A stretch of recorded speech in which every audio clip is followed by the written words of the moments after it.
Mesdames et messieurs, chers amis, chers collègues, soyez les bienvenus dans un rendez-vous nouveau et renouvelé avec France Proche-Orient. France Proche-Orient, c'est une association nationale constituée sous le statut de la loi 1901, dont le siège social, bien entendu, est en France. Alors, dans une conception laïque et apolitique, France Proche-Orient a pour but de susciter et de promouvoir les échanges de nature à contribuer au rapprochement de la France avec le Proche-Orient. Lors de la création de l'association France Proche-Orient en juin 2001, une journaliste avait écrit que France Proche-Orient veut être un pont entre le jasmin et la bruyère. L'image est tout à fait exacte et dessine notre ambition de rapprocher les peuples par la culture sous le principe que c'est la méconnaissance qui crée la méfiance. La position adoptée vis-à-vis de la situation au Proche-Orient est celle de la neutralité, dans le sens du non-affichage de prise de position dans l'espace public. Mais, mes chers amis, être neutre ne nous prive pas de vouloir ouvrir le débat. C'est ce que nous allons faire ce soir. Nous sommes réunis autour du thème suivant, Printemps arabe, 10 ans après, avec deux orateurs, Gérard Papt, député honoraire à l'Assemblée nationale et ancien président du groupe d'amitié France-Syrie à l'Assemblée nationale également. Et puis, nous avons le plaisir d'avoir avec nous également Samir Aïta.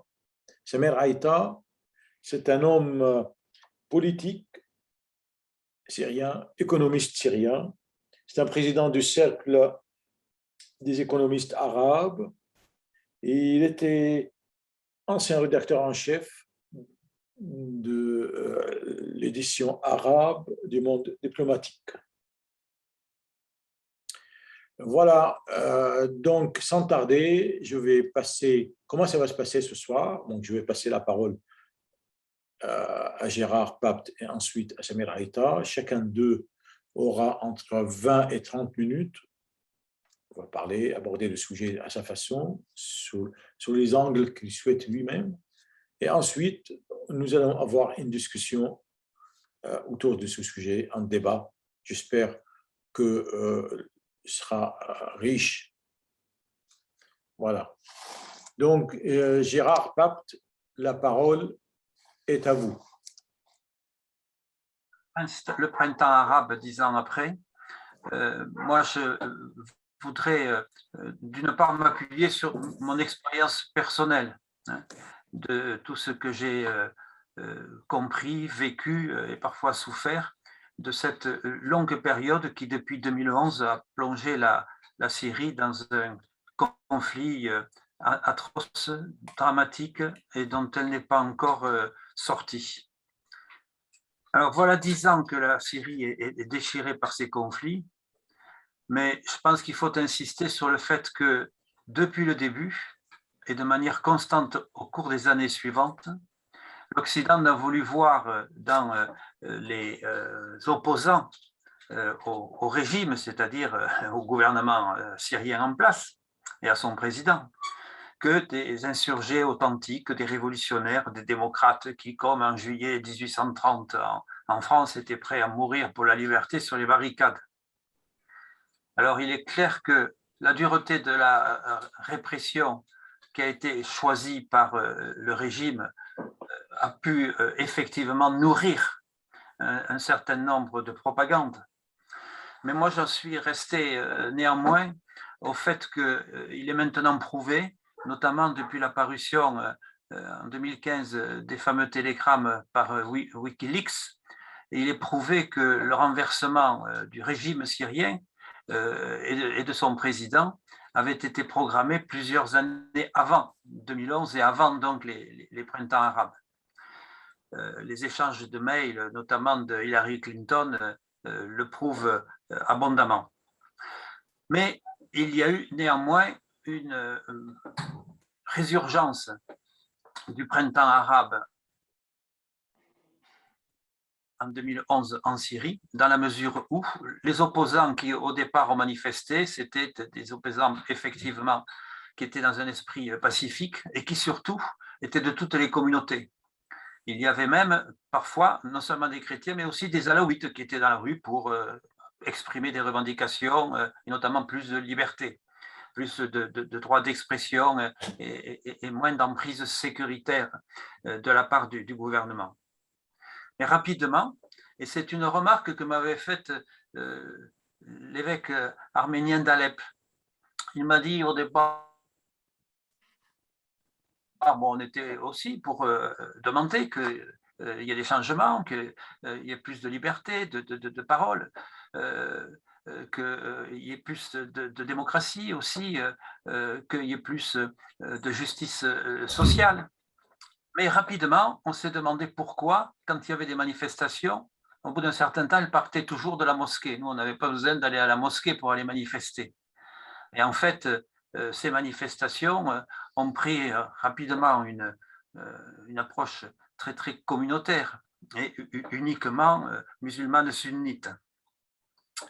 Les atrocités, elles ont été causées par les deux côtés, mais la grande presse, les services de renseignement, les mass médias n'ont présenté bien entendu jamais que des sévices exercés par les serviteurs et les forces de l'ordre du régime. Or, il y a eu une mission qui a été opérée par la Ligue arabe de décembre 2011 à janvier 2012 et qui disait et qui citait que des groupes armés avaient déjà recours à des bombes thermiques, à des missiles anti-blindage, ce qui était loin, bien entendu, des manifestations pacifiques que l'on nous décrivait.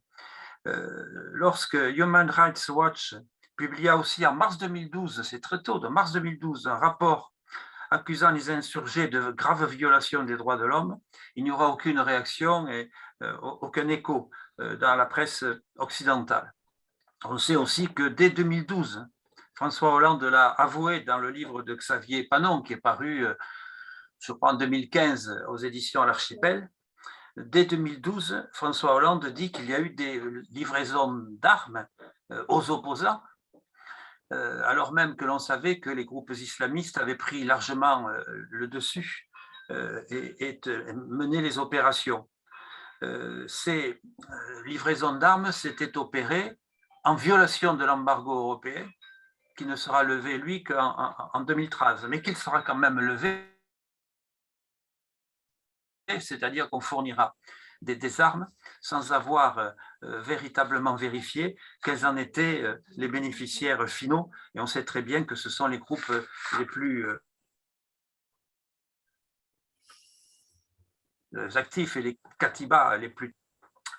Alors, cette situation, je crois, a été rendue possible par le fait que la politique du Quai d'Orsay avait, depuis le temps, à mon sens, le président Sarkozy surtout, rompu avec la tradition du Quai d'Orsay, la tradition gaulliste en quelque sorte, maintenue pendant des années par François Mitterrand, et qui faisait que la France conservait une indépendance de parole, mais aussi d'actes, vis-à-vis de la situation au Moyen-Orient, et était en situation de résister à certaines pressions, notamment américaines.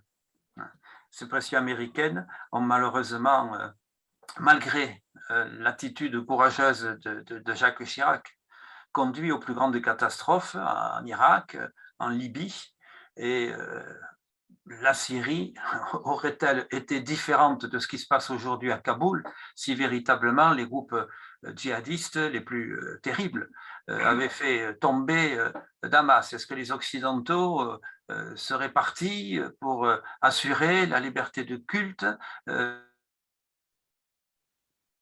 le droit des femmes, la démocratie, face à des groupes, même si ce n'est plus l'État islamique, mais Al-Nosra ou d'autres. Voilà pourquoi je pense qu'on ne peut juger de la situation actuelle qu'à l'aune de ce qui s'est passé dans le camp occidental. Je pense que le mail d'Hillary Clinton disant que le meilleur service que l'on pouvait rendre à l'État d'Israël était de faire chuter Bachar el-Assad en Syrie est bien révélateur. Alors aussi d'ailleurs que c'était très certainement, du point de vue occidental, un service à rendre aussi aux pays du Golfe avec lesquels on commerce beaucoup. En 2015, c'est l'intervention russe qui, venant conforter l'armée syrienne et puis ses alliés aussi sur le terrain, a pu permettre que la Syrie échappe à l'emprise de ces groupes djihadistes. Mais en même temps, il y a en Syrie une société civile qui, malgré la guerre, vit. Et c'est en particulier en 2014 que j'avais été contacté par un représentant des parents d'élèves du lycée français de Damas, qui s'appelle le lycée français Charles de Gaulle, et que j'avais bien connu parce que j'avais accompagné le président Sarkozy lorsqu'il était venu à Damas inaugurer l'extension et la modernisation de ce lycée français, qui existe sur une propriété appartenante à la France. J'avais été donc sollicité par ces parents d'élèves qui se désolaient de ce que l'administration et le proviseur français de ce lycée s'étaient vus complètement coupés de tout lien avec l'éducation nationale, alors même que les enseignants continuaient à étudier sur la base des programmes de l'éducation nationale française. Alors voilà pourquoi ce premier voyage que j'avais opéré avec quelques autres parlementaires avait eu lieu dans l'idée d'interpeller l'opinion en disant mais il y a aussi une société civile qui existe, il y a aussi des gens qui continuent à enseigner, et notamment selon des principes que nous ne renions pas. Bon, ce premier voyage fut un peu gâché parce que un certain nombre de sénateurs et députés d'opposition qui m'accompagnaient avaient accepté de rencontrer Bachar el-Assad, alors même que je m'étais engagé avant de partir auprès de divers échelons de l'exécutif français à ce que ça n'aurait pas lieu. Et c'était l'échec parce qu'il y a eu un tel scandale politico-médiatique de par cette rencontre que le voyage dans sa réalité n'a pas eu l'effet escompté. Voilà pourquoi c'est en février 2015 que cet échec ayant lieu, j'avais récidivé, mais cette fois-ci avec deux députés de la majorité, Christian Hutin et Jérôme Lambert, qui est un arrière-petit-neveu d'ailleurs de François Mitterrand, pour aller de nouveau rencontrer la société civile, même si, bien entendu, c'était avec l'accord du gouvernement syrien. Et nous avions été, notamment, je me rappelle, à l'attaquer pratiquement le même jour où les premiers avions russes atterrissaient sur les aéroports à Latakia ou Tartous. Nous avions d'ailleurs aussi été visiter l'hôpital où, quelques jours auparavant, avait eu lieu un attentat suicide qui avait fait une centaine de morts et de blessés dans le hall d'accueil de cet hôpital, avec beaucoup d'ailleurs de réfugiés d'Alep ou de Kessab qui avaient été atteints. Et j'avais été choqué à l'époque par le fait qu'il n'y avait pas eu une seule ligne dans la presse occidentale pour relater cet attentat.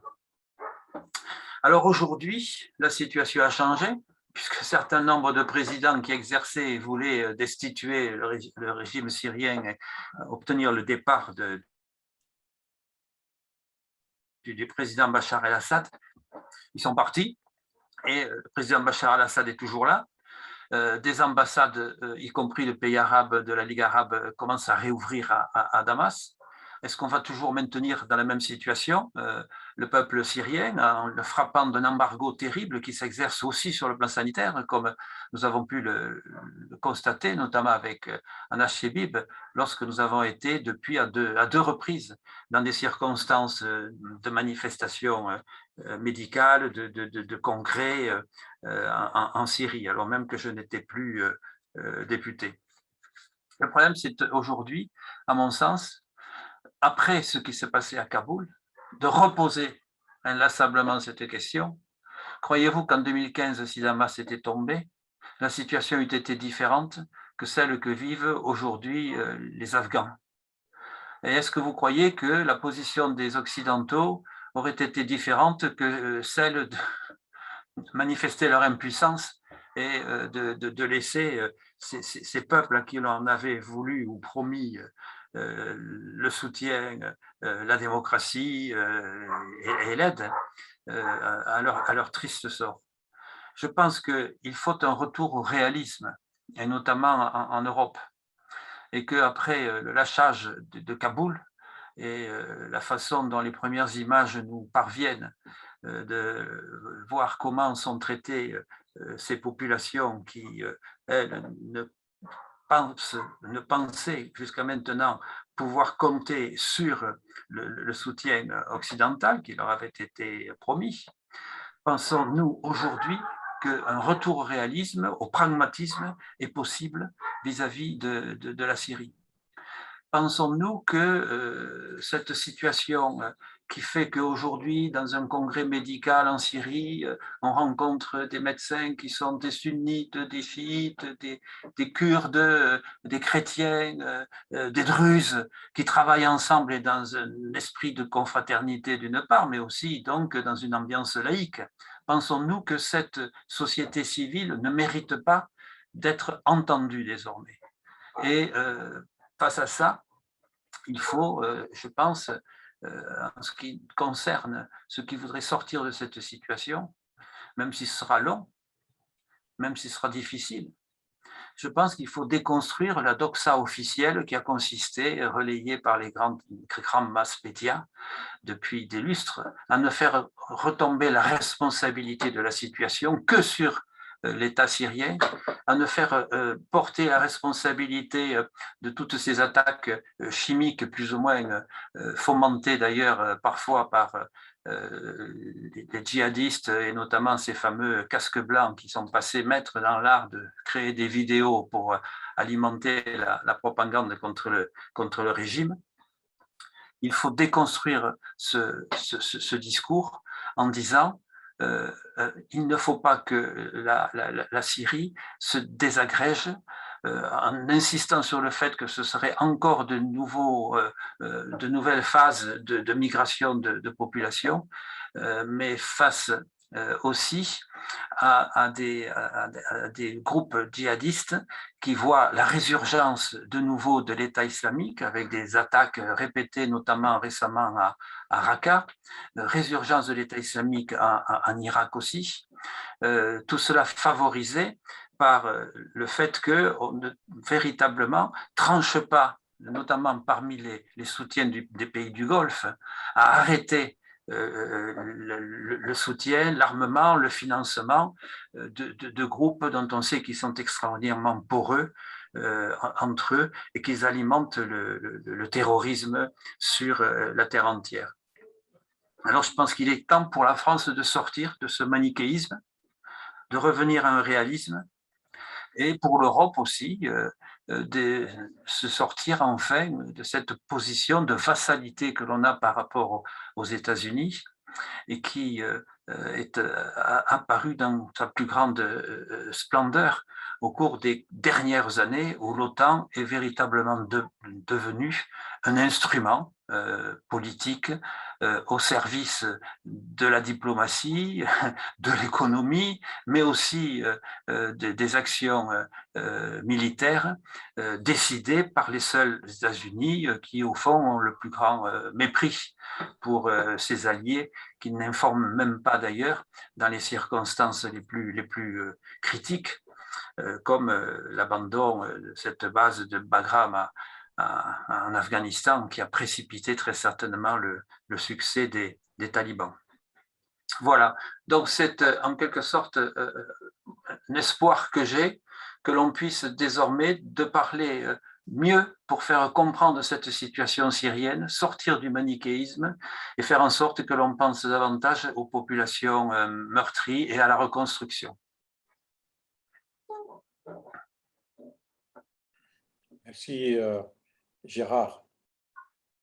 Merci infiniment pour la clarté de ton exposé, pour la pertinence de tes propos et pour la liberté d'expression qu'on connaît chez toi.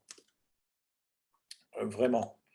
Voilà, donc écoutez, je vous propose qu'on ajourne la discussion jusqu'à la fin de Webinar. Donc, la parole maintenant est à vous, cher Samir Aïta. Oui, bonsoir Anas, bonsoir Gérard, bonsoir tout le monde. Merci de m'inviter à cette réunion. Bon, je n'ai pas la même sensibilité que Gérard, mais sauf au point de vue humanitaire, bien sûr, et au point de vue défense de la Syrie en tant que population tout entière, sans distinction. Mais mon propos va s'orienter essentiellement sur le thème que vous avez proposé, c'est-à-dire le printemps arabe 10 ans après, et je finirai par quelques remarques plus spécifiques sur la Syrie. D'abord, sur l'histoire du printemps arabe, aujourd'hui, 10 ans après, on a du mal à parler du printemps arabe hors du contexte de l'histoire. Ce n'est plus l'actualité. Il n'y a plus de printemps aujourd'hui. On est dans une autre phase de l'histoire des pays arabes. D'abord, les phénomènes sociaux internes qui ont généré les mouvements, les manifestations, etc., dans plusieurs pays arabes, ne sont plus là. Ce que j'appelais dans plusieurs publications le tsunami des jeunes, c'est-à-dire la vague du baby-boom qui est arrivée à l'âge de 20 ans, comme en mai 68, sans qu'il y ait les 30 glorieuses, etc., qui voulaient liberté, qui voulaient dignité, etc., de l'emploi, ils ne sont pas là. Les vieux présidents autoritaires, dictateurs au pouvoir depuis 40 ans, genre Moubarak, Kadhafi, Ben Ali, ne sont pas là. On est dans un autre contexte au point de vue interne dans le pays. Les conditions régionales et internationales qui ont accompagné le phénomène et qui ont fait quelques-unes des transformations dont a parlé Gérard ont profondément changé aussi. Par exemple, la volonté affichée des États-Unis, je dis affichée, de démocratiser, et je mets entre guillemets, démocratiser par la force les pays de la région, on n'est plus là.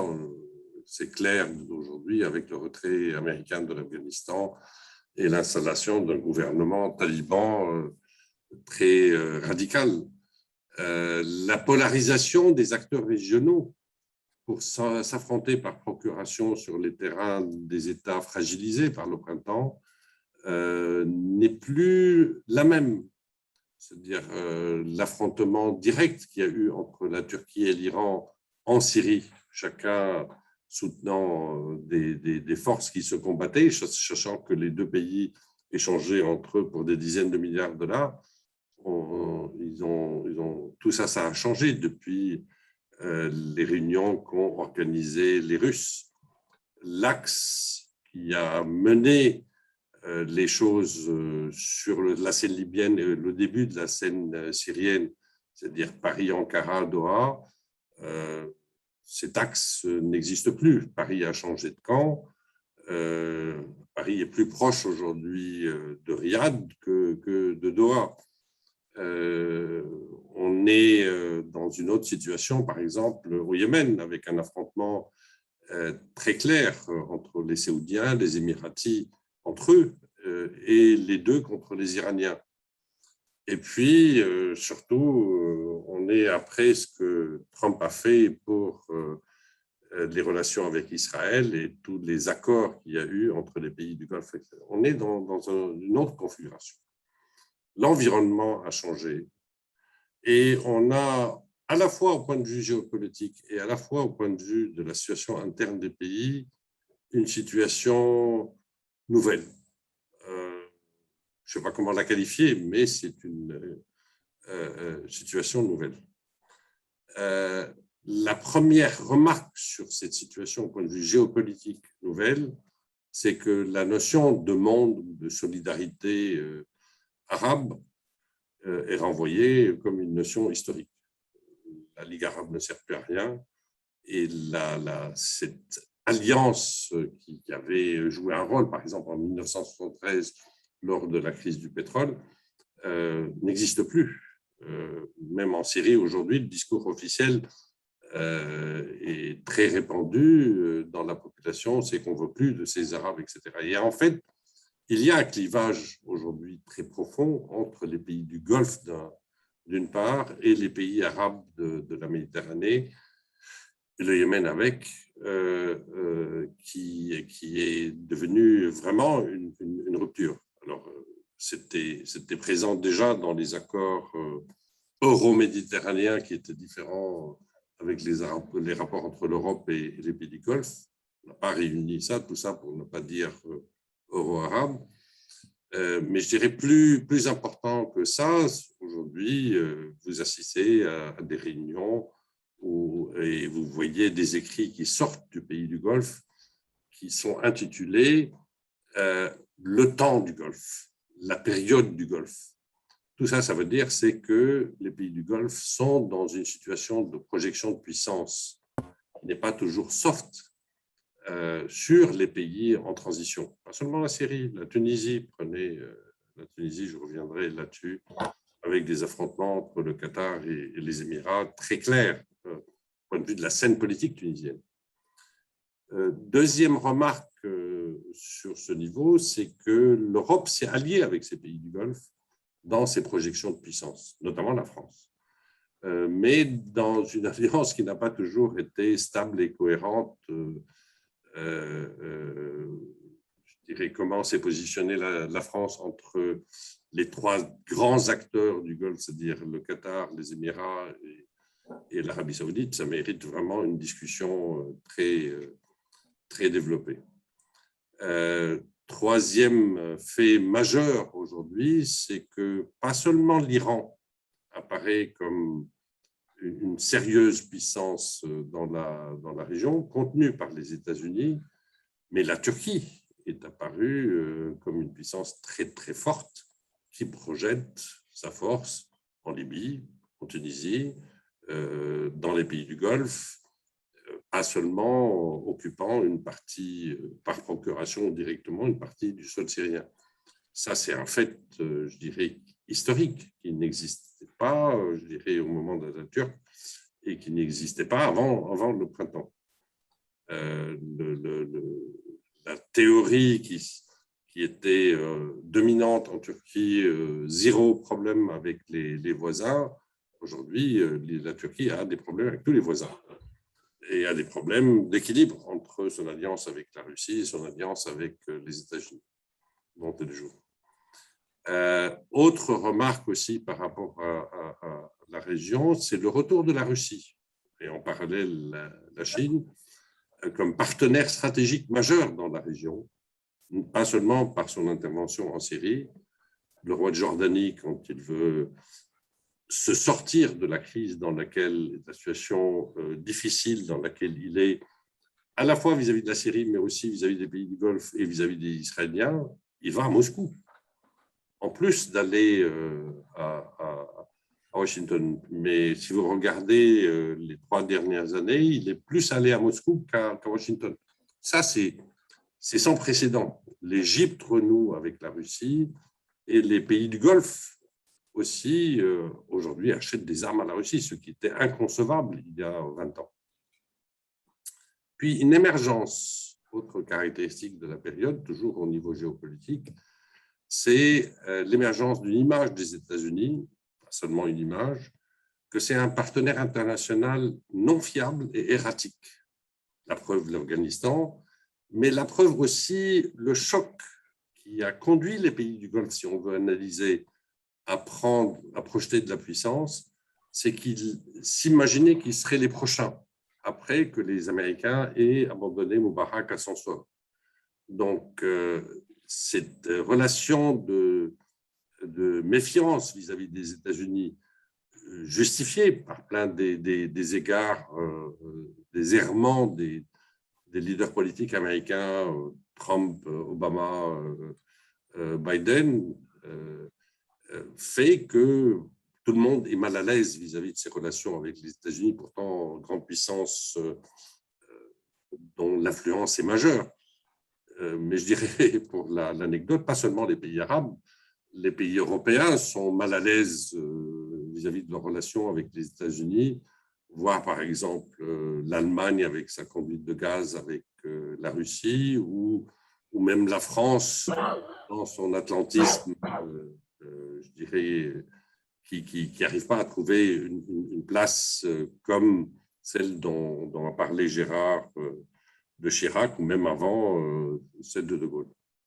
Et enfin, sur les aspects géostratégiques, 10 ans après, une des choses majeures qui émerge, c'est la tentative forcée des États-Unis, des pays du Golfe, mais aussi avec la connivence de l'Europe, de liquidation de la question palestinienne. Or, l'arabité n'existe pas sans la question palestinienne.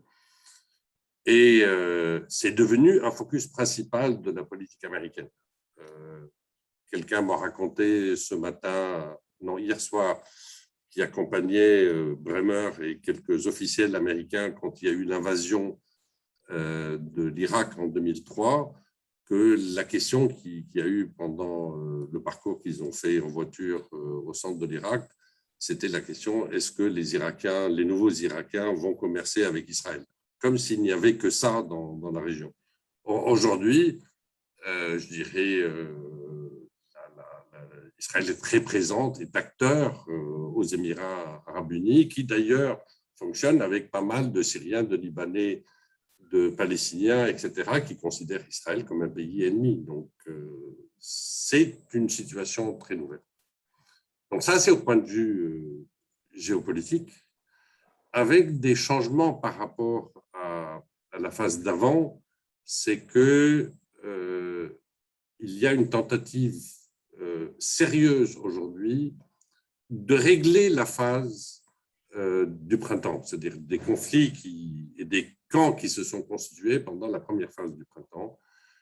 Exemple, la Turquie aujourd'hui est en train de draguer l'Égypte tellement que les Égyptiens ont imposé qu'on liquide les frères musulmans et tous les, enfin pas, on ne les tue pas, mais je dirais on liquide tous les moyens de médias, etc., que le pouvoir d'Erdogan a laissé pousser en Turquie. En fait, toutes les télévisions, toutes les publications ont cessé, et c'était la condition pour que les Égyptiens renouent au minimum avec la Turquie. Aujourd'hui, on voit les Émiratis qui sont très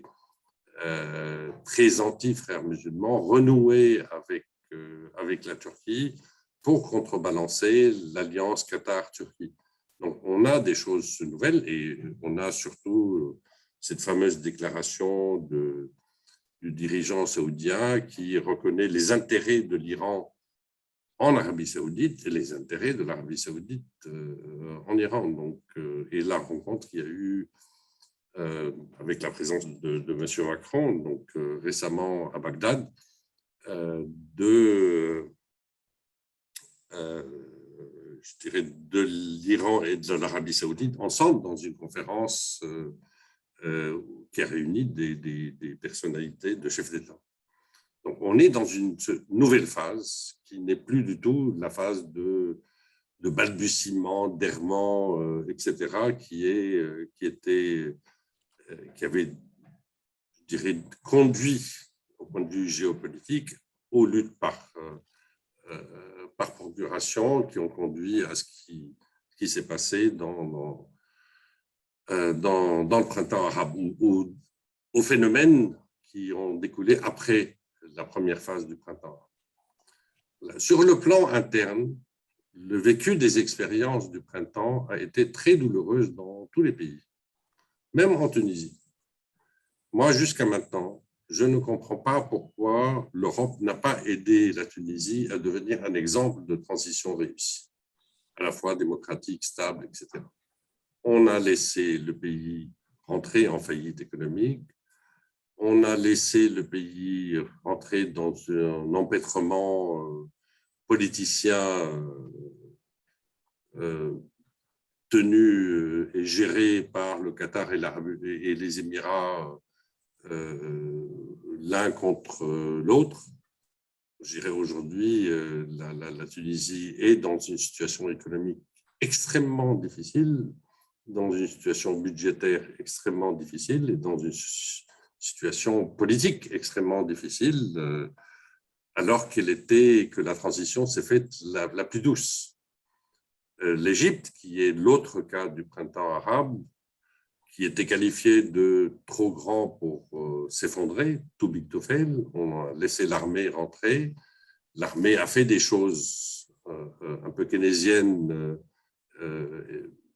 donnant une économie un peu plus stable, mais l'Égypte est extrêmement affaiblie par les dossiers des sources du Nil, par le conflit libyen, par l'insurrection Daesh dans le Sinaï.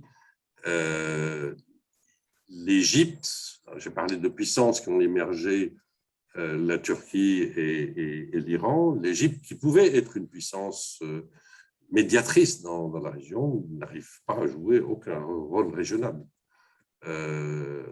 Elle est complètement bloquée, etc. En plus, la situation des libertés publiques dans le pays est largement détériorée, même comparativement à la période Moubarak. C'est-à-dire qu'on a reculé en arrière. On voit des opposants disparaître, etc. La Libye est toujours divisée, avec un partage d'influence régionale qui change. Turquie, Israël, le frère musulman d'un côté, face à l'Égypte, les Émirats, la Russie et la France, qui a changé de camp parce qu'elle était avec un camp, puis elle a changé vers l'autre. Et même avec les accords qui existent aujourd'hui, on n'est pas toujours dans une situation qui peut amener une stabilisation du pays et une finalisation de ces luttes d'influence à court et moyen terme. La Syrie aussi est divisée en 3 régions. On peut parler comme de ce qui se passe dans la région gérée par le régime, mais on a 2 autres régions qui n'ont rien à voir avec cette situation. Il y a une région de nord-ouest annexée à la Turquie, où on parle beaucoup aujourd'hui d'une espèce de Chypre turc, Chypre du Nord à la syrienne, avec plusieurs, même à l'intérieur de cette région, plusieurs régions, dont une autour d'Idlib dominée par al-Nusra, qui est une sorte de taliban à la syrienne, et qui a des services de sécurité, qui a une puissance de projection comme les talibans. Et vous avez une 3e région, nord-est, contrôlée par les milices kurdes PYD, PKK, etc. Milices régionales, ce ne sont pas seulement des Syriens, appuyés par les Américains et les Français, etc. Donc, avec des volontés maintenant ramollies de séparation, ramollies uniquement parce que les Turcs n'acceptent pas ça et ont cassé le projet territorial de cette région. Mais on a une situation de pays divisé en 3, de problème de réunir ce pays en un seul morceau, avec une difficulté majeure, c'est que les mentalités qui se sont installées, parce que cette situation existe maintenant depuis 4 ou 5 ans, les mentalités deviennent très différentes entre les 3 zones, au point de vue même des concepts de vie, des visions de comment pourrait être une Syrie unifiée, qui rend très difficile un accord politique sur la Syrie, si on veut être réaliste.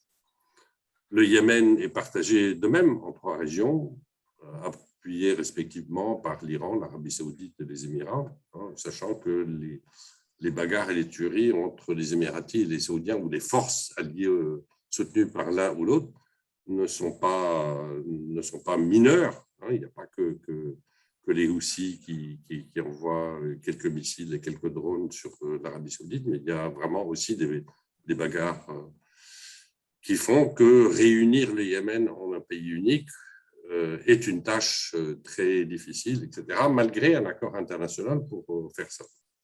Et puis, on a oublié complètement ce qui s'est passé en Oman, Bahreïn, au début des événements du printemps. Donc, on est dans un contexte aussi à l'intérieur des pays complètement différent des révoltes qu'il y a eu au début pour dire on veut plus de démocratie, on veut plus de liberté, on veut plus de boulot, etc.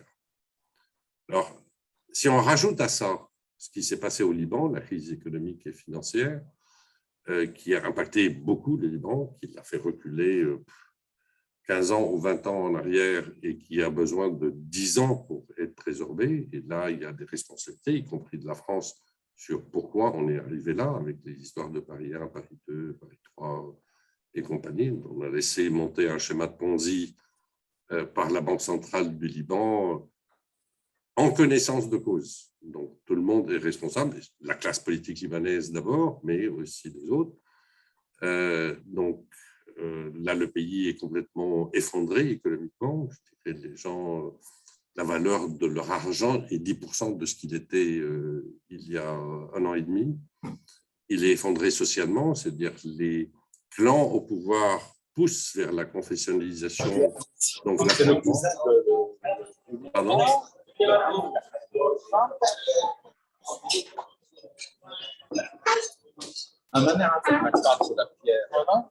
J'ai presque fini. Vas-y, Samir. C'est quelqu'un qui est au téléphone.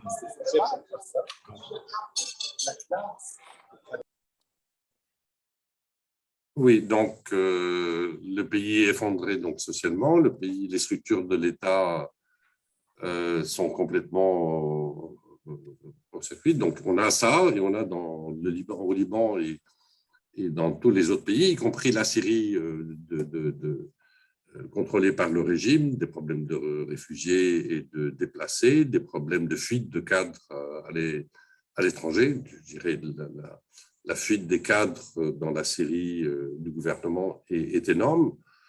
On a des destructions des villes, on a des destructions des structures de production. On a une perte d'espoir. C'est-à-dire, comparativement au début du printemps, qui était un phénomène d'espoir, on a aujourd'hui une ambiance générale de perte d'espoir dans l'ensemble des pays. Prenez les Tunisiens, les Égyptiens, etc. Il y a une espèce d'abattement des populations, d'autant plus que ces populations ne survivent aujourd'hui, si vous prenez la globalité, que grâce au transfert des émigrés, qui constituent maintenant, dans certains pays, une partie très importante du PIB, en Syrie, au Liban, en Égypte, en Tunisie, au Maroc, etc., ainsi que les aides internationales. Donc, on est loin d'une situation même des années 70 ou des années 60 où ces pays avaient des structures qui leur permettaient d'avoir une résilience et une force. Voilà, donc ces pays aussi vivent aujourd'hui une réalité de domination étrangère ou de projection de puissance étrangère, contrairement à tous leurs espoirs de liberté et de dignité. Et ça donne une impression d'horizon sombre de la situation actuelle qui est très mauvaise. Alors, je ne veux pas finir sur une note négative. Il y a des mouvements sociaux qui émergent ici et là, au Liban, par exemple, en Tunisie, etc. D'ailleurs, très critiques sur les illusions du printemps, notamment que les puissances étrangères, surtout les puissances autoritaires, comme dans les pays du Golfe, ou néocoloniales, comme certaines européennes, peuvent apporter des libertés et de prospérité, avec une question qui entra les esprits pendant très longtemps, quels que soient les régimes en place, qui a permis d'envoyer ou œuvrer à envoyer tous les combattants Daesh de toutes les nationalités pour casser l'Irak, la Syrie, la Libye, le Yémen. Qui a permis ça? Ça, un jour, ça sortira et on verra. Et là, tout le monde est impliqué. On a voulu envoyer toute la, excusez-moi le terme, toute la saleté du monde, etc., pour s'en débarrasser localement. Donc, les gens sont très critiques vis-à-vis de cette situation et vis-à-vis de la capacité des puissances étrangères de venir les aider pour sortir de la situation actuelle très difficile. Mais c'est d'autant mieux. C'est juste les gens du pays qui peuvent changer le pays, pas les étrangers. Ces mouvements sociaux sont très focalisés sur les notions de citoyenneté, ou plutôt d'égalité de la citoyenneté, les terminologies du genre état civique, etc., c'est-à-dire où les lois, le mariage, l'héritage et même les élections, je parle du Liban, soient débarrassés du contexte confessionnel. Vous avez, ça c'est quelque chose d'important qui est en train de naître. Donc, c'est focalisé sur ça et sur la notion de l'État. C'est-à-dire qu'il faut préserver l'État, mais comme une institution au service des populations, au nom des dirigeants. Donc, on sépare l'État et le pouvoir, et non les seigneurs de guerre. Vous avez dans certaines régions aujourd'hui les puissances étrangères ou, je dirais, les puissances locales représentées par des seigneurs de guerre réels qui contrôlent tout. L'exemple typique, c'est le plus démonstratif, c'est Al-Nosra, mais vous en avez plein d'autres qui ne sont qu'une projection de puissances étrangères contrôlant les structures d'État dans ces pays.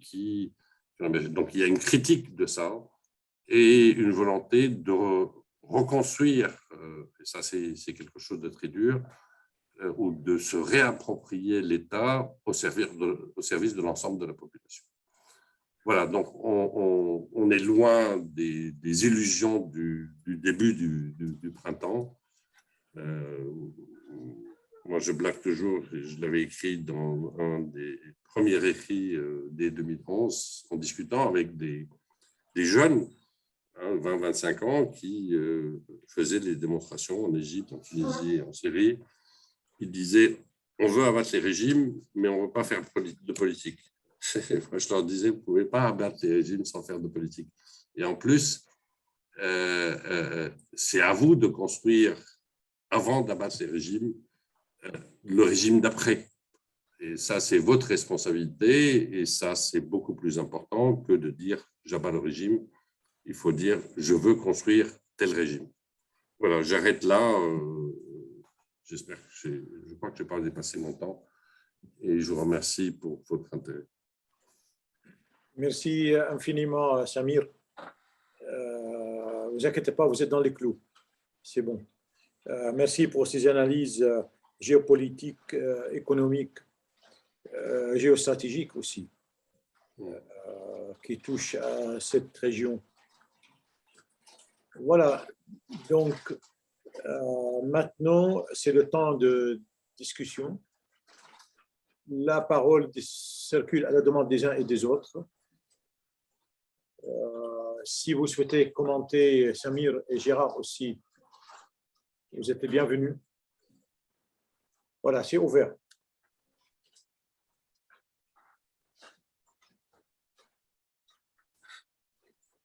Moi, bon, je me lance. Bon, c'est pas une question, j'ai des commentaires parce que dans l'inconscience, dans notre inconscience, on lie le printemps arabe à la présence de Daesh, par exemple, ou Nosra. Alors, la question que je voulais poser, au-delà de tous les mouvements populaires, légitimes ou pas légitimes, etc., d'où vient Daesh? Qui est-ce qui a recruté ces gens-là? Qu'est-ce qui paye leur solde? Qu'est-ce qui a entraîné? Qu'est-ce qui a donné des armes à Daesh? Qui est-ce qui a amené le Ouïghour de la Chine, chinois, à Idlib, en Syrie? Ça nous montre la complexité de la chose. Et malheureusement, 10 ans après, ça vous l'avez bien dit aussi, Samir, 10 ans après, on a Daesh qui est toujours là, qui est menaçant.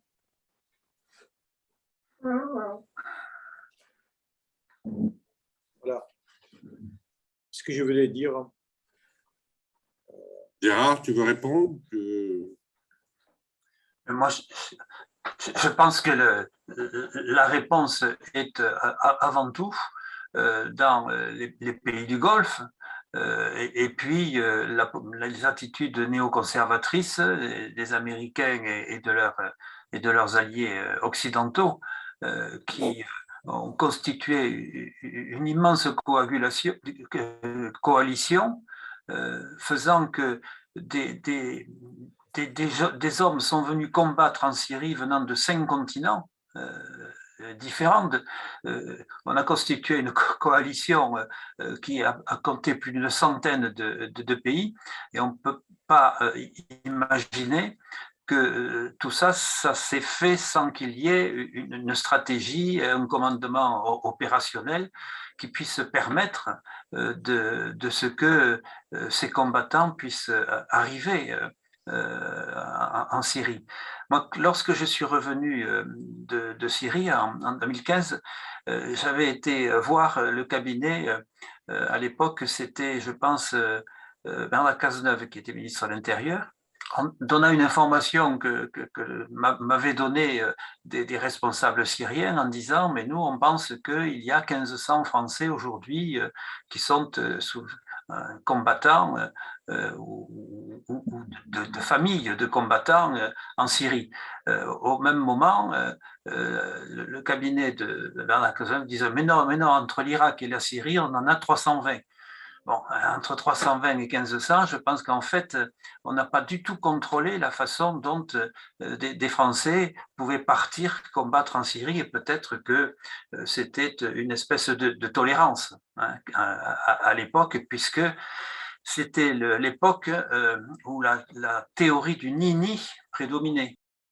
Comme on a voulu casser notre pays, on va tout casser. Donc, il y a une espèce de revanche qui s'est construite autour d'une théorie islamiste, mais beaucoup plus efficace. Ce n'était pas seulement une organisation terroriste internationale, c'était une organisation qui était capable d'occuper des villes, de conduire des chars américains ou soviétiques, de gérer l'économie de pays, etc. Il ne faut pas oublier que Daesh, pendant un certain temps, c'était un État capable de produire de la monnaie. C'était une monnaie or qui a joué avec pendant les périodes d'extension de l'État Daesh en Syrie et en Irak. Bon, certains disaient que les Américains frappaient, mais c'était une frappe toutes les semaines. Ce n'était pas vraiment très sérieux pour éliminer Daesh. L'État islamique importé de la Turquie, d'autres pays, etc., ce dont ils avaient besoin pour leur État, pas seulement en armement, mais aussi pour les vivres, les voitures, les Toyota nouvelles blanches. Où est-ce qu'elles rentraient, ces Toyota? Donc, c'était un phénomène, je dirais, né dans un contexte local résultant à la fois du problème de l'Afghanistan, lutte contre les soviétiques anciens, et du problème de l'invasion irakienne. Alors, la particularité, c'est qu'ils connaissent très bien le terrain, le pays, le contexte tribal. Bon, ça, c'est pour la Syrie et l'Irak, mais aussi en Libye, dans d'autres parties de la région qui ont fait alliance. Et là, tout le monde s'est incrusté dedans. Et tout le monde a laissé aller vers Daesh des gens qui avaient d'une mentalité de Daesh dans les banlieues parisiennes, par exemple, qui étaient sur les fichiers S personne ne les a fait arrêter aux frontières ou demander aux Turcs de ne pas les laisser rentrer en Turquie. Ça se voyait qu'ils allaient en Turquie pour rentrer en Syrie. Alors, on parle dans certaines publications de choses très organisées par des services secrets pour amener des combattants, par exemple du Maroc ou de la Tunisie, vers la Syrie, mais vraiment là, directement. Daesh, c'est ça. Et puis, Daesh a profité du chaos, je dirais, quand on a militarisé une partie de l'opposition syrienne dans un chaos abominable. Et finalement, Daesh a recruté dans cette opposition armée qu'on avait organisée pendant un certain moment, croyant pouvoir abattre un régime soutenu par l'Iran ou autre. Le problème est là, toujours, et quand vous regardez le conflit entre Daesh et Al-Nusra, c'est le même discours, c'est une différence de méthode.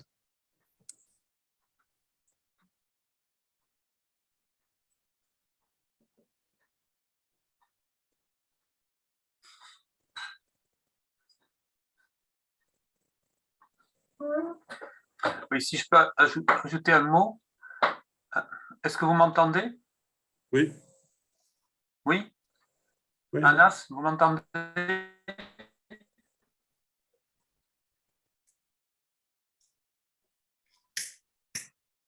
Est-ce que vous m'entendez ou la liaison je crois que la liaison est coupée.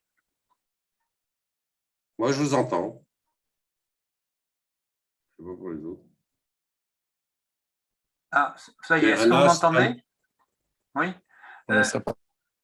Moi, je veux relayer ce que vient de dire Samir concernant la façon dont Daesh est né en Irak. Ça a été l'énorme erreur des États-Unis de dissoudre à la fois l'armée et l'essentiel d'ailleurs de la structure d'État qui était celle mise en place par le régime de Saddam. Mais là où les choses ont atteint le summum, je pense, de la désinformation, c'est quand le ministre des Affaires étrangères français, Laurent Fabius, a pu déclarer à l'Assemblée nationale que Daesh avait été créé par Bachar el-Assad pour repousser l'opposition vers des djihadistes que tout le monde devait combattre. Et c'est en cela que je parlais de déconstruction de la doxa officielle, parce qu'on n'est pas encore sorti de la façon dont il faut élaborer la critique de ce discours du Nini. Qui est-ce qui nous a attaqués? C'est bien Al-Qaïda ou Daesh. Et donc, pour la propre sécurité, qui plus est, bien entendu, de l'Europe et de la France, c'était bien entendu l'adversaire qui n'était pas Bachar el-Assad, mais qui était bien entendu Daesh et les groupes terroristes qui lui ressemblent.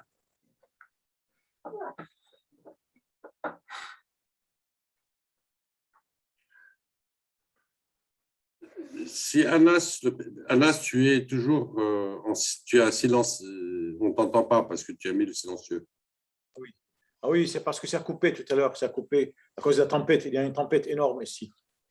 Oui, alors c'est vrai tout ça, mais il faudra ajouter que, écoutez, il n'y a pas de hasard dans l'affaire. Ces gens-là sont entrés avec leur timbre, leur monnaie frappée. Ah, ils ont entré avec leurs armes.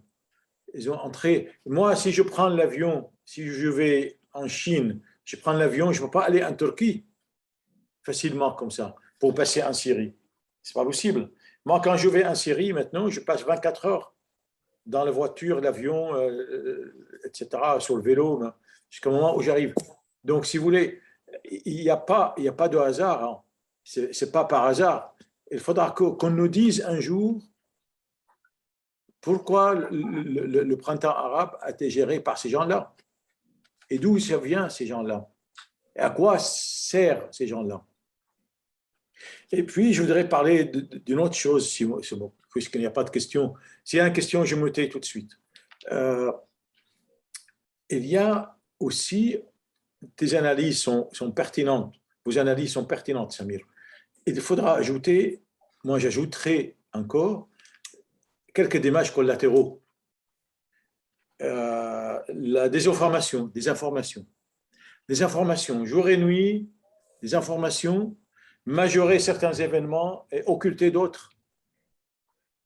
Hein? Et puis l'apparition de ces ces bien-pensants qui étalaient leur savoir sur les écrans, à la radio, etc., et parlaient qu'on Daesh, c'est le machin, etc. Au début, Daesh n'était pas nocif. Hein? Donc, si vous voulez, comme dit Gérard, on n'est pas sorti de cet état-là pour l'instant. Les doxa dont Gérard a parlé. Bien. Moi, je voulais, si tu permets, rajouter comme ça, puisqu'on est en France, on parle de la politique française, et faire un commentaire sur la situation de maintenant, pas faire le procès de ce qui s'est passé, si tu permets. Je vous en prie. Hein. On est là pour discuter, pour parler. Oui. Donc, c'est vrai que, je dirais, on peut discuter ad vitam aeternam sur la politique française pendant la période Sarkozy et l'interaction entre ce qui a été fait en Libye et ce qui a été fait en Syrie, ce que j'ai appelé l'axe Paris-Ankara-Doha, qui s'est effondré après. C'est vrai qu'on peut parler, je dirais, de différents épisodes, genre l'histoire du chimique et de la frappe que Hollande avait préparé, notamment avec les discours construits par Laurent Fabius, etc. Et le fait que les Américains n'ont pas suivi à la fin pour faire la frappe. Donc ça, c'est tout un épisode sur ça. Mais ce qui est important de raconter ou d'analyser aujourd'hui, c'est la position de la France et comment, je dirais, construire une politique, aider à construire une politique française plus raisonnable sur la région. Bien sûr, la France est présente dans la région depuis, je parle au Levant, depuis pas mal de temps. Et là, des gens qui l'aiment, enfin, certains Libanais disent notre mère, la France. Mais la France est empêtrée dans plusieurs problèmes. Notamment, je dirais, il y a le problème du Liban. Il y a une responsabilité française dans la crise du Liban. Il y a une responsabilité directe des dirigeants français dans l'appel aux 6 groupes confessionnels qui contrôlent le Liban à faire un gouvernement, machin, etc. Alors que c'était clair que c'était eux qui avaient amené à cet effondrement financier du pays. Comment la France peut aider? Le montant des pertes libanaises de l'argent disparu est énorme. On parle de 60 à 80 milliards de dollars. Ni le FMI ni la France n'a la capacité d'aider le Liban à sortir à court ou moyen terme de la chose. Mais bon, la France doit avoir une politique raisonnable. Or, son image aujourd'hui, oubliez les politiciens qui parlent du plan français. Je ne sais pas s'il y a en réalité un plan français. La France est empêtrée dans ce qui a été fait avec la visite après l'explosion du port, la réhabilitation des politiciens et, je dirais, cette histoire de plan français qui a complètement faussé le débat au Liban, où les Libanais aujourd'hui voient leur argent disparaître, volé par les banques et par la clique au pouvoir. Donc, ça finira par une perte d'influence colossale au Liban. La France est un des pays les plus durs sur les sanctions. Moi, j'avais pris sur la Syrie. Moi, j'avais pris dès le départ, en 2011, une position en disant les sanctions que vous êtes en train d'imposer vont profiter au régime et nuire à la population. Donc, la France a été un des pays qui a poussé le plus vers ces sanctions.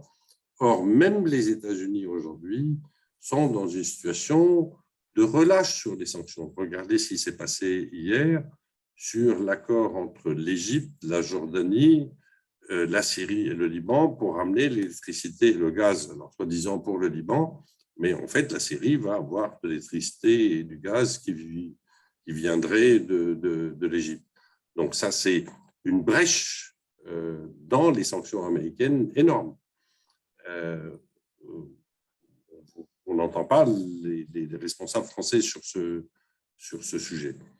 La France a ouvert des bureaux de représentation de l'auto-administration kurde à Paris, donc juste à côté de la mairie, d'ailleurs financée par la mairie, parce qu'ils ne veulent pas financer directement, où il n'y a pas un drapeau syrien, ni de l'opposition, ni le drapeau officiel. Donc, elle apparaît comme une puissance par rapport aux Syriens, comme une puissance poussant à la partition du pays. Donc ça donne une image très mauvaise, in fine, parce qu'on n'est plus dans le contexte de liberté. On n'est plus dans le contexte de la révolte. On est dans le contexte de pouvoir réunir le pays et pouvoir se débarrasser à un moment donné de Bachar al-Assad parce qu'il devient un fardeau, il ne fait que des conneries. Mais je dirais dans l'impression générale des Syriens, la France n'est pas vue comme une puissance ennemie, elle est vue comme une puissance voulant la séparation. Troisième axe, la France, M. Macron était en Irak récemment, comme un pays frontalier de l'Irak, je ne vois pas comment la France est frontalière de l'Irak, faisant des déclarations très fortes en disant même si les Américains se retirent, on laissera les forces françaises en Irak. Moi, je ne comprends pas vraiment le sens de ces déclarations. L'Irak est dans une difficulté. La conférence qu'il y a eu à Bagdad est très importante parce que, comme j'ai dit tout à l'heure, elle réunit Saoudiens et Iraniens, elle réunit Émiratis et Qataris qui se bagarrent entre eux, pas moins que les Saoudiens et les Iraniens. Et ça permet de stabiliser l'Irak. Donc ça, c'est en fait positif. Mais je dirais, là aussi, la France met le doigt comme acteur en Irak, acteur très engagé, comme c'est un acteur très engagé au Liban, alors qu'en Syrie, il est un acteur vu négativement. Il y a besoin de définir une politique un peu plus cohérente sur l'axe Liban, Syrie, Irak et Jordanie, si vous voulez. À mon sens, il n'y a pas de sortie de la crise du Liban sans coopération avec la Syrie, quel que soit le régime qui est en Syrie, et vice-versa. C'est-à-dire que quand l'argent du Liban a disparu, l'argent des Libanais a disparu dans les banques pillées par les banquiers et la classe politique, l'argent des Syriens privés a été aussi pillé parce que, notamment avec les sanctions, les gens ont mis leur argent au Liban. Et là, il y a une grande difficulté. Oubliez l'exagération qu'en a fait Bachar al-Assad sur les montants. Ça, il jette de l'huile sur le feu. Mais indépendamment de ça, ça a affecté la Syrie d'une manière considérable. Ça a affecté l'économie de taux de change et les circuits économiques de la Syrie. Bon, donc, le Liban ne peut pas sortir de la crise sans la Syrie. Pas parce qu'il aime la Syrie, parce qu'il a perdu son rôle de place financière internationale pour les pays du Golfe, machin, etc. Dubaï n'a pas besoin du Liban. Il a besoin de la Syrie, il a besoin de l'Irak. Et je dirais que la France se propose ou se projette dans ce projet d'avenir des trois pays est une chose, à mon avis, de bon sens. Les régimes vont changer. Ça, c'est ma conviction profonde. Au Liban, il y aura un changement. C'est-à-dire la classe politique actuelle n'est pas capable de gérer. En Syrie, il y aura un changement, mais quand le pays sera à peu près propice à la réunion. Donc, l'État est une chose et le pouvoir, une autre chose, et toutes ces bêtises d'appeler ça régime en faisant ne faisant pas la distinction entre l'État et celui qui le contrôle. La même chose en Irak, il y aura des changements en Irak et cette mouvance, etc., malgré les difficultés de projection de puissance de la Turquie, de l'Iran, des pays du Golfe, il y a suffisamment de ressources internes, à mon sens, dans ces pays, au niveau de la population et de volonté de vivre ensemble, qui fera que, quel que soit le chemin difficile qui sera fait, il se fera. Donc, il ne faut pas que la France se trouve dans le mauvais côté de l'histoire. C'est-à-dire avec tel dictateur contre tel dictateur. Parler de régimes dictatoriaux et assassins, il y a dans la région, ce n'est pas ça qui manque. Pourquoi celui-là et pas l'autre? Voilà. Très bien. Merci, merci Samir. C'est très bien dit, c'est bien analysé, ce sont des analyses précieuses. Est-ce qu'il y a des questions? Gérard, est-ce que tu souhaites reprendre la parole? Non, moi je crois que la conclusion de Samir a été très claire et permet de travailler pour les temps qui viennent. Très bien. Merci.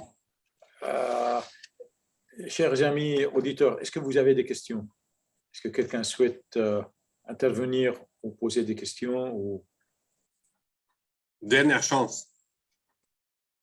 Oui, parce que là, on est en train de se quitter sur une note d'optimisme, quand même. Oui, parce qu'il y aura... Ce sont des pays qui ont 7000 ans d'histoire, ils ne vont pas disparaître d'ici. Tout à fait. Donc, nous n'avons qu'à voir l'épopée de Gilgamesh, les histoires avant même. Voilà. Et qui en ont vu des invasions. Tout à fait. La ligne, je dirais que les lignes de démarcation n'ont jamais cessé de changer, de bouger. Les invasions, 1258, Genghis Khan a brûlé Bagdad, a brûlé Alep et la moitié de Damas, 1258. Et les trois sont toujours là. Alors, nos amis mongols sont réduits à un peuple nomade ou en voie de développement, bien comme nous. Voilà, donc, écoutez, donc c'est très bien. Anas, juste un petit mot Je t'en prie. pour terminer, une dimension que l'on n'a pas évoquée et qui pourtant est importante pour la région au moment où on dit que le réchauffement climatique va rendre inhabitable de larges régions et notamment au Moyen-Orient. Et je crois que c'est aussi quelque chose qu'il faudra introduire dans les débats pour les temps à venir. Juste. Certainement. Je peux abonder dans ce sens avec une autre phrase. L'humanité a inventé l'État précisément en Syrie et en Irak. C'est là où l'idée de l'État a été inventée. Et justement pour organiser l'agriculture et pour lutter contre les effets climatiques. C'est l'irrigation. Tout ce qu'elle l'État a été inventé pour organiser la culture, l'irrigation, etc., dans des pays où les effets climatiques étaient importants. Donc, si aujourd'hui, ce qui me choque le plus, c'est l'effondrement de l'agriculture et en Irak et en Syrie. L'énergie est moins importante en tant qu'énergie que pour aller pomper de l'eau, aller organiser les structures d'irrigation. Et quand vous regardez cette région, il y a des canaux qui datent d'avant les Romains qui ont été faits sur des milliers de kilomètres. Tout à fait. Canaux couverts pour que l'eau ne s'évapore pas. Tout à fait. Ça, c'est vrai. Tout à fait. C'est pour ça donc, moi, j'aime bien qu'on se quitte avec cette note d'optimisme. Le droit historique, son droit des morts, on écrit dans le présent Donc, c'est une histoire qui vient du passé, qui tend vers l'avenir. Ça ne va pas se terminer maintenant. Non. Et Mais ça va être difficile. ce ne sera pas facile, certainement. Il y a d'autres aspects que nous n'avons pas pu aborder, tous les aspects, parce que quand c'est multifactoriel, c'est compliqué. Mais moi, je voudrais redire la phrase que j'ai prononcée la semaine dernière, en clôturant un séminaire médical. Je dis, c'est l'Orient, et n'oubliez jamais que le soleil se lève à l'Orient. Voilà. Ouais. Chers amis, il ne me reste qu'à remercier nos orateurs, Gérard Papt et Samir Haïta, pour leurs analyses pertinentes et la clarté de leur exposé. Moi, j'ai appris beaucoup de choses. Je pense que c'est pareil pour beaucoup de nous. Je remercie ceux qui ont pris leur temps pour se connecter. Et pardon pour ce qui s'est passé, on a été coupé plusieurs fois. On va essayer de faire le montage de ce film-là et puis on envoie aux orateurs et puis on va mettre dans le site de l'association. Merci infiniment et passez une belle soirée. À bientôt. Merci à vous.